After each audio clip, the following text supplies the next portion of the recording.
नाल्यावरील ढापे उघडे असल्यामुळे वाहनधारक तसेच पादचारी नागरिकांना धोका निर्माण झाला असून हलक्याशा पावसाने रोडवर नाल्याचे पाणी साचत आहे। याच खड्ड्यामध्ये आज एक दुचाकीस्वार पडला असून सुदैवाने कुठलीही जीवितहानी झाली नाही। पाहूयात।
परतूरची महानगरपालिका नेहमीच या ना त्या कारणामुळे चर्चेत असते। सध्या शहराचा कारभार हा आंधळ्या प्रशासनाच्या हातात आहे असा आरोप नागरिकांनी केला। सामान्य नागरिकांना महानगरपालिकेतून एखादा कागद मिळवायचा असल्यास चिरीमिरी दिल्याशिवाय काम होत नाही असं देखील नागरिकांनी सांगितलं। यातच शहरातील अनेकांनी पावसाळ्यापूर्वी कामे पूर्ण करा याकरिता निवेदन दिले होती, आंदोलने देखील केली होती। मात्र प्रशासनाने या बाबीकडे दुर्लक्ष केले। काल शहरामध्ये हलकासा पाऊस पडला असून नाल्या जाम झाल्या आहेत। नाल्यांचे पाणी हे कुठूनही बाहेर पडत आहे।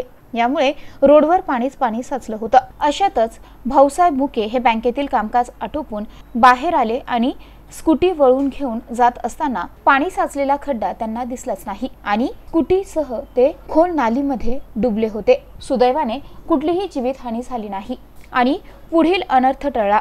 Syed Junaid, MCN news, Partur.